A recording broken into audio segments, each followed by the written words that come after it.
pueden generar la pasión absoluta en Carmona es precisamente el sistema de pensiones. Claro. Pero permitidme, quiero preguntarle al líder de Izquierda Unida. Señor Cayo Lara, Congreso de los Diputados, buenas tardes. Buenas tardes. Gracias por estar con nosotros. Vamos por partes, para que los espectadores lo entiendan bien. A ver, el presidente del Gobierno, le habrá escuchado usted esta mañana, ha dicho: no tengo intención de subir el IVA. ¿Se lo cree? Sí, lo que pasa es que ha dicho tantas cosas que no iba a hacer y las ha hecho, porque yo recuerdo que hubo hasta una campaña llamando a la rebelión frente a la subida del IVA que hizo el Partido Socialista cuando gobernaba, y en aquella campaña la rebelión, que llamó Esperanza Aguirre y el Partido Popular, pues después hemos visto que ha subido el IVA. Es decir, es que el problema del señor Rajoy es que tiene muy poca credibilidad cuando hace negativas de este tipo. Pero señor Lara, Cristóbal Montoro, ministro de Hacienda, ¿la habrá escuchado esta mañana también? Debe ser el efecto Barón Rojo, Monago, Aznar, una combinación extraña, pero ha dicho: en la nueva reforma fiscal que vamos a preparar, les vamos a bajar los impuestos, el IRPF, a las clases medias y baja. ¿Lo comparte? ¿Se lo cree? Vamos a ver, es que hay un problema. Si están combatiendo el déficit, eso es radicalmente incompatible con bajar los impuestos, salvo que lo que digan es que van a bajar el IRPF, van a reducir el IVA y van a incrementar el impuesto a los beneficios del capital, que son los que están pagando menos impuestos en España. Nunca los beneficios del capital, el impuesto de sociedades, pagaron tan pocos impuestos efectivos en España en toda la historia de nuestra democracia. Salvo que sea eso, no se puede entender que vayan a combatir el déficit con bajada de impuestos, como plantea el señor Montoro. Pero el señor Montoro también, anteriormente, cuando no estaba en el gobierno, habló de que no había que tocar y que no lo iba a subir el IVA, y también le ha subido. Es decir, es que han mentido sistemáticamente a lo largo del tiempo y hoy no tienen credibilidad desde ese punto de vista ante los ciudadanos y ciudadanas. Pero señor Lara, usted sabe que en el PP hay movida interna de AUPA, no solo por Aznar, sino porque para ellos lo de subir los impuestos es casi, vamos, se rasgan las vestiduras, va en el ADN lo de bajarlos, los han tenido que subir, el IVA, el IRPF, han dicho además que los iban a bajar y han tenido que rectificar y los han subido. Palo para sus militantes, para sus votantes. A lo mejor esta vez están haciendo ahí una fórmula matemática. Por ejemplo, Monago ha hecho una bajada simbólica en Extremadura, no sé qué le ha parecido.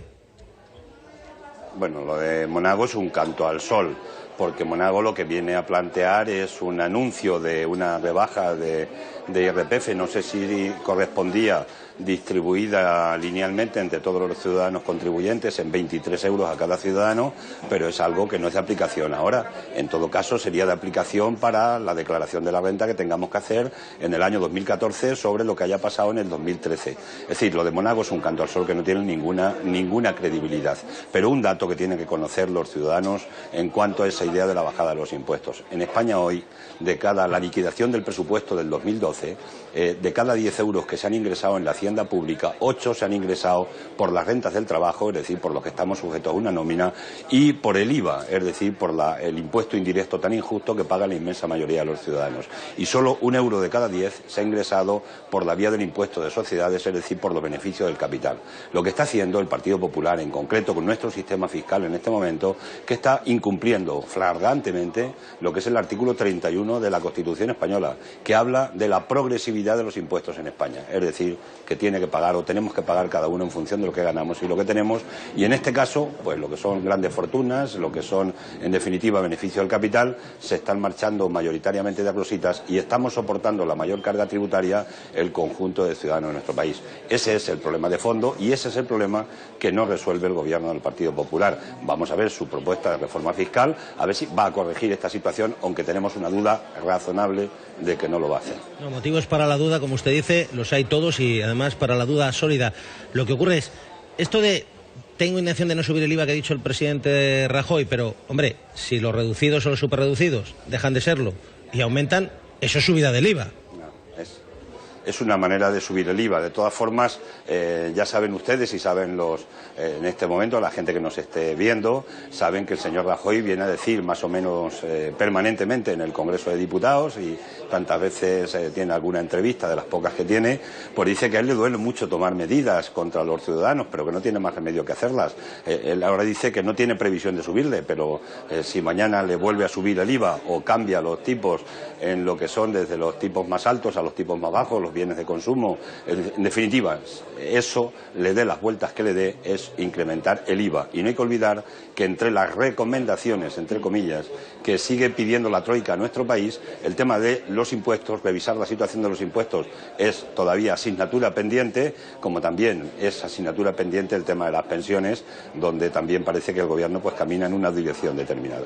Señor Lara, y respecto a las pensiones, porque hay muchísima expectación entre los ciudadanos, después del informe comité de expertos, todos votaron a favor, menos uno en contra y otro se abstuvo. Hoy el presidente ha dicho, no tengo intención de subir la edad de jubilación más allá de los 67. ¿Le tranquiliza, le preocupa? Bueno, lo que debería haber hecho era, ya que votó en contra del famoso pensionazo que aplicó el gobierno de Rodríguez Zapatero, donde se incorporaba a largo plazo el que llegaríamos a la jubilación con los 67 años, en coherencia con aquella posición, lo que tenía que haber hecho era haber hecho una modificación de aquel acuerdo que adoptó, repito, el gobierno del Partido Socialista. No lo ha hecho, yo se lo he pedido que lo hiciera y no lo ha hecho. Y ahora, bueno, lo que, repito, tiene un serio problema de falta de credibilidad. Esos 12 expertos que se han elegido no son elecciones que se hacen gratuitas, se han hecho con una intencionalidad determinada. Al menos 8 de ellos, que se sepa o que se conoce a través de medios de comunicación, han tenido o tienen alguna relación con bancos y con empresas aseguradoras.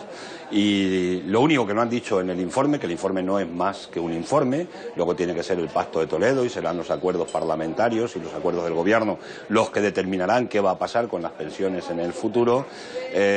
Lo que han venido a decir es precisamente lo que no han dicho, y es que en el fondo lo que está subyaciendo en España con esta idea de recortar pensiones, con esta idea de alargar el periodo de jubilación, es en definitiva que se incrementen o incrementemos los fondos privados de pensiones para que la banca y las aseguradoras hagan ese negocio al que le tienen tantísimas ganas en este país desde hace muchísimos años. Y por tanto es lo que subyace detrás de esa decisión que adopta en un momento determinado el Gobierno sobre, repito, esos famosos 12 representantes, entre comillas, independientes, donde yo defiendo que la mayoría son independientes de los ciudadanos, pero son muy dependientes de la banca y de las aseguradoras. Lo que ocurre, señor Lara, es que, y lo estábamos debatiendo aquí ahora, no sé si lo ha podido escuchar, claro, hay quien dice, a lo mejor hay que hacer algo para que el sistema de pensiones, el sistema de jubilaciones de este país pueda pervivir en el tiempo, y vivimos un tiempo absolutamente durísimo, de hielo y fuego para la economía. Entonces dicen, a lo mejor hay que retocar esto y reformarlo precisamente para que sobreviva el sistema de pensiones. Sí, nosotros hay que poner los pies en el suelo. Plantear esto en un momento donde hay una inmensa crisis en España y donde tenemos 6.200.000 parados no tiene ninguna seriedad. En todo caso, un planteamiento de este tipo había que hacerlo en tiempos de normalidad, es decir, en tiempos de que no tengamos una crisis tan salvaje como la que tenemos en el país. Porque lo que algunos pensamos es que alguna vez se supone que no hemos tirado ya la toalla y el Gobierno no ha tirado la toalla y ha dicho que no van a trabajar nunca más los 6.200.000 personas, porque esto sería desesperante. Y por tanto, si esta gente va a trabajar, va a haber cotizaciones a la Seguridad Social y se va a incrementar los recursos a la propia Seguridad Social. Ahí se supone que alguna vez se caminará también en la idea de igualar los salarios entre hombres y entre mujeres. Se supone que se caminará en la idea de luchar contra la economía sumergida y ese mercado negro impresionante que no hacen cotizaciones a la Seguridad Social. Incluso algunos hemos llegado a plantear y a pensar que por qué no se sube también el tope máximo que tiene en este momento contributivo a la Seguridad Social, por qué no se aumenta sobre los salarios reales que estén cobrando, especialmente muchos altos ejecutivos en nuestro país. Es decir, que hay fuente de recursos suficientes para no poner en peligro las pensiones de la Seguridad Social. Y ahora, coyunturalmente, hay un fondo de reserva que puede ayudar en esta coyuntura. Por tanto, no es verdad. Los estudios que se vienen haciendo a lo largo de la historia y que todos profetizaron la destrucción de nuestro sistema de pensiones, todos han sido falsos en la década del 80, del 90, del 2000. Y son falsos porque se puede mantener un sistema de pensiones como el que tenemos en España. Estamos, y concluyo con este dato que es muy importante que conozcan los telespectadores, es que estamos en 3,5 puntos del PIB, que son 35.000 millones de euros, por debajo en España del gasto de pensiones con la media de la Unión Europea. Entonces, que no nos cuenten más cuentos, que, repito, lo que están pretendiendo es animar a la gente, deteriorando las pensiones, animarles a que se vayan a fondos privados de pensiones para el negocio de la banca y aseguradoras, y de ahí, mientras no se demuestre lo contrario, no nos movemos ni un milímetro. Sé que usted tiene algo de prisa, que tiene una reunión importante en unos minutos. Señor Lara, se lo pregunto, dos preguntas muy rápidas. Está viendo que PP y PSOE, Rajoy y Rubalcaba, hay un acercamiento claro para ir unidos juntos a Europa, al Consejo Europeo, posición común de España, gobierno oposición. ¿Izquierda Unida va a estar ahí? Nosotros iríamos unidos a Europa con un par de posiciones, por ejemplo, o tres, ¿no? Unidos a Europa pidiendo 120.000 millones de euros, que lo anunció Hollande en un tiempo determinado, del Fondo de Inversiones del Banco Europeo para hacer inversión y dinamizar la economía en Europa y en España.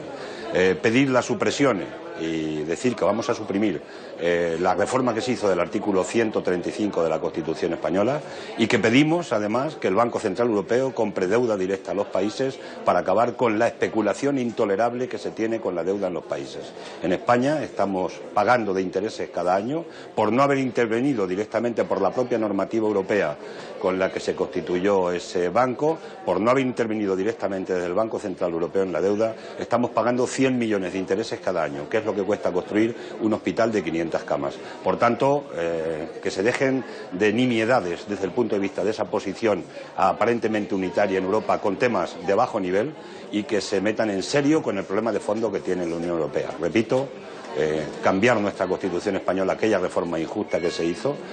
La segunda cuestión es modificar la normativa del Banco Central Europeo para que pueda comprar deuda directamente a los países, es decir, que sea nuestro banco. Y finalmente un fondo real de inversiones de esos 120.000 millones de euros que ya se han discutido en la Unión Europea para hacer política de inversiones, dinamizar el empleo y dinamizar la productividad dentro de la Unión Europea. En ese sentido sí habría una posibilidad de pacto. En lo que han hecho hasta ahora son posiciones que pueden defender perfectamente con pacto o sin pacto. Pero le pido un sí o un no, señor Lara. Mañana hay fuentes parlamentarias que nos aseguran que mañana puede haber la convocatoria de una especie de reunión abierta. Se van a convocar por parte del Gobierno a todos los portavoces de todos los grupos parlamentarios para intentar llegar a una posición común. ¿Izquierda Unida estaría en esa reunión mañana, si se produjese, o en los próximos días? Es que no lo sé, no nos han convocado a esa reunión, pero que en todo caso nosotros tenemos la hoja de ruta clara. Es decir, es que, vamos a ver, los responsables de la arquitectura europea, que son los partidos conservadores, liberales y los partidos socialdemócratas, desgraciadamente, y en España Partido Popular y Partido Socialista, son los responsables también de una arquitectura europea que es la que nos está llevando a este desastre. Y lo que hay que cambiar es la arquitectura europea, no parches. En definitiva, venir como salvadores aquellos que son parte del problema. Y nosotros no vamos a jugar ese juego, porque no vamos a plantearle a la sociedad española un engaño desde el punto de vista, todos estamos de acuerdo en aras a qué. Pues en el a qué es donde están las claves, y esas claves son las que desgraciadamente no están dispuestos a tocar ni el Partido Socialista ni el Partido Popular. Una cosa más, rápidamente. Sé que se va a ver las caras Izquierda Unida con el Partido Popular, pero en los tribunales. El 3 de julio tienen ustedes una especie de demanda querella del Partido Popular porque dicen que ustedes están ofendiendo al pueblo español cuando se querellan contra dirigentes del Partido Popular por el escándalo Bárcenas. Fíjate, es como si alguien presentara una querella contra ti, por ejemplo, y de pronto dijeras que han presentado una querella contra todos los trabajadores que están en ese medio de comunicación o contra todos los españoles. Hombre, un poco de seriedad. Izquierda Unida, todos los españoles saben que no ha presentado una querella contra los españoles. La hemos presentado contra miembros del Partido Popular y posibles empresarios que pudieron haber dado donativos al Partido Popular y pudieron tener a cambio concesiones irregulares de obras o servicios. Y lo que yo sí pienso es que todos los españoles, la inmensa mayoría, están a favor de que la justicia determine la veracidad de esa querella que presentamos y, por tanto, están detrás de que se sane la vida política española, y en este caso concreto el caso Bárcenas, que entre otras cosas pues ya sabemos que tiene 38 millones de la Sisa probablemente en cuentas de Suiza. Eso es lo que quieren los españoles, y lo que hace el Partido Popular sigue la misma línea de matar a los mensajeros. Ya lo hizo con los medios de comunicación que publicaron las noticias de lo de Bárcenas, ya lo han hecho con los medios de comunicación, amenazaban, que lo divulgaban, en fin, quieren matar al mensajero, y con eso no van a resolver el problema. El problema del Partido Popular es que tienen que resolver, podían haber presentado ellos directamente la denuncia ya contra Bárcenas, no la han presentado, por cierto, en lugar de meterse con amenazar a las fuerzas políticas, que en este caso Izquierda Unida y otros compañeros de otras asociaciones hemos sido los mensajeros para llevarla a la justicia para que se clarifique una situación que podía ser la situación yo diría de corrupción, de supuesta corrupción, la más gorda, la más grande, la más inmensa de toda la etapa de nuestra democracia. Señor Lara, bueno, y luego encima el Partido Popular no se querella contra Bárcenas. Pero bueno, señor Lara, muchísimas gracias. Le esperamos un día aquí y hablamos más tranquilamente. Un abrazo, suerte. Pues gracias a ustedes, un saludo y buen trabajo.